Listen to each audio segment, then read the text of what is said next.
Good afternoon. Today on Customer States what? Customer states, my exhaust is really loud and before multi-point, say no more. So we're looking around the vehicle and we can see we have some good amount of corrosion on the battery here. We will be performing a battery service to take care of that. Go to the brake fluid.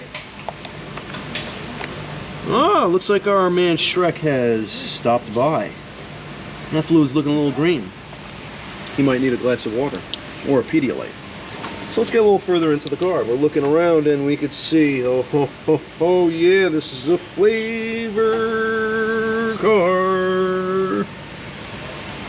Yeah, look at this frame here. We got some flavor there. We got some flavor on these lines.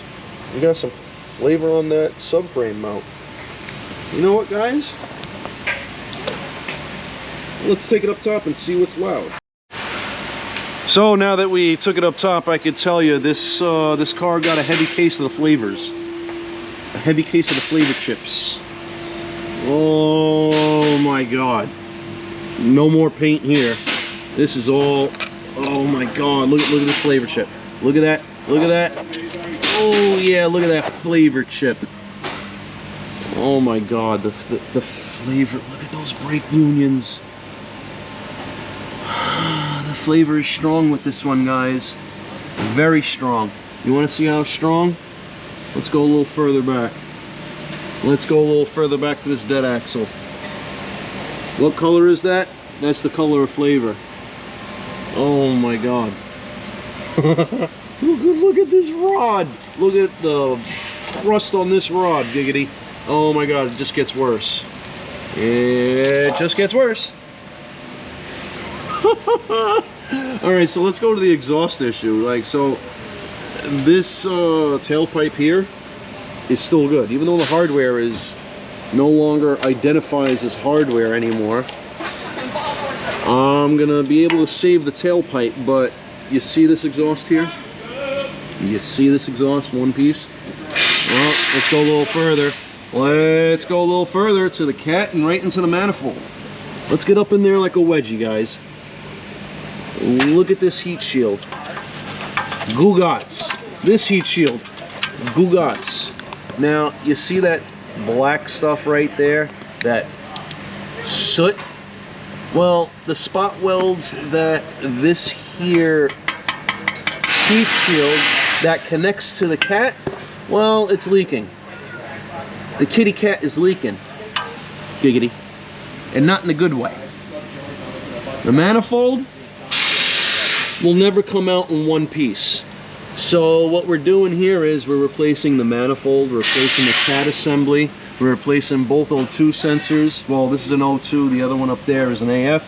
We're replacing all the hardware to the manifold because that manifold is freaking ugly. All that hardware, the flavor is deep. The flavors turned that hardware into something ugly and now I gotta deal with it. We'll get it out. Hopefully in one piece. Hopefully nothing breaks. Alright guys. So here's we got an aftermarket cat right there. We got some OEM manifold, OEM heat shields, OEM sensors and gaskets.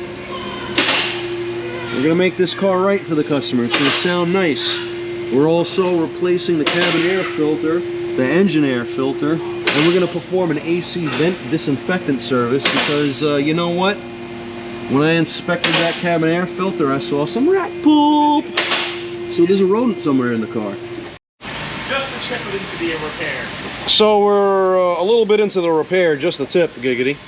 And we get the cowl off, and what do I find? I find a freaking Feivel nest that has been hindering the operation of this wiper transmission right here. We are very happy and successful that they did not chew any of the wiring, so we're gonna vac that out and continue to go. What the hell? Now we have the wiper transmission taken out. We vacuumed out the Feivel nest. Now we're gonna take out the cowl so we can have better access to the exhaust manifold. Let's get it out. Oh, would you look at that? I take the engine cover off, and what do we find? We find Feivel's summer home. Look at this. We had 2 nests in this vehicle. I'm gonna have to clean this crap up. Alright, let's get the vacuum out. Alright guys, well, we got the manifold out, we got the cat assembly out. The only broken bolt is in the one part that we're actually saving. Half my life. So, we ended up getting an aftermarket catalytic converter assembly with a cat back. Now, but an OEM manifold. Now to the original one. You see the light shining through the cat? That was their leak. That was their crazy leak there. And they also had a manifold leak as well. So that's why we're replacing all that. So we clean the surfaces as much as possible. I had to make an executive decision here though, guys. Those studs, they're okay. I tried to remove one and they're not budging. I'm not about to bust a stud off, giggity, in the head, double giggity. And then it just turns into a can of worms. So what we did was we chased those threads.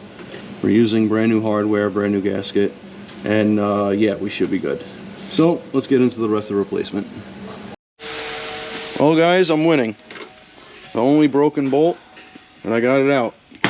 We had to take out the Chinese hot wrench, heat up the nut over here to get some thermal activity, and use a stud extractor to get that stud out. Very good. Alright guys, manifold's in, all torqued to specification. Catalytic converter is in, all torqued to specifications. This O2 sensor and the AF sensor is installed. I have to remove the old one from the body, access the interior connector, and we're going to connect that. We got that busted stud out of the muffler assembly, so we're going to get some hardware from parts. We're going to get that exhaust clamp for this pipe, and then we're going to continue with the repair, guys. So far, not for nothing, only one broken bolt. Let's go. So here we have the evaporator core service, where we disinfect the HVAC assembly from top to bottom, or in this case, from bottom to top. So how we do it is we stick this tube in right here into the AC drain. You may notice when you run your AC a pool of water underneath the vehicle. That is 110% normal. That is condensation buildup, and it drains through this here. So all we do here is we hit the trigger, and what that does, it's actually injecting foam into the evaporator core area, and it's cleaning all the mildew and the mold smell, and it's cleaning out that whole tray. Now it's foam, so once this foam breaks down into a fluid, it just pisses right on out that AC drain like how it's supposed to. And what comes out with it? Any debris, any mold spores, any of that crap. It all drains out. So that's how we keep you breathing fresh, by doing this service. We recommend it twice a year, once in the spring and once in the fall. So now that we have injected roughly half the can into the system, we're gonna pull this guy out. You see what happens? Oh, we got a gusher, guys. This one is nice and gushy. But now all this crap coming out, all the mildew is coming out. So this customer is going to be breathing fresh, and you know what? They're going to notice a difference with their vehicle. And that's what matters with this service, where the customer actually notices a difference with their car. It's a very good service, guys. I highly recommend everybody do it at least twice a year. So this customer is going to be very, very happy. New exhaust system from front to back. Well, except the muffler, guys, you know. But we were able to save that and save the customer some money. AC service has been performed. Now let's take it down and I'll show you the H.V.A.C I fixed with the battery. If you guys remember how the battery looked We performed the service to the terminals. We're actually replacing both terminals. We cleaned all the connections in between. We also put dielectric grease in between the connections of the terminal and of the battery cables. So now we're going to install these wires here. We're going to install the new negative cable lead or battery terminal, and then this battery service is going to be complete. Freshly serviced, brand new terminals, brand new protective pads there, and terminal protectant. Remember how the cowl looked, guys? Now it's out. It's all clean and disinfected. The Feivel nest is gone. So now we're going to put it back together and finish the AC service, the second half of it. This customer's going to be real happy. Even further put back together. Now the lower portion of the cowl is all installed. The wiper transmission is all installed. The harness is plugged in. Now we just have to put the rest of the pieces on, put the wiper arms on, tighten everything up, and we'll be done. So guys, here is the second portion of the AC vent service to disinfect the HVAC. We already did the heater core or evaporator core portion of it, where we inject foam through the AC vent. So now we have the AC set to heat. The recirculation door is open, so we get fresh air through the cowl. And what we do is we spray this through the fresh air inlet, like so. And inside the vehicle we have the blend-door motor set to face and foot currently. And what this is doing is disinfecting all the vents and all the tubing that lead to those vents that the foam does not get to. So we do that there. Let it circulate in the car for a couple of minutes. The windows are closed. And then we'll go in there, we'll switch the vents up and perform the same thing. And that's how you do the AC vent service to a Toyota Corolla. So guys, I hope you enjoyed this video. If you don't know what to do, please like, subscribe, hit that bell notification for further content.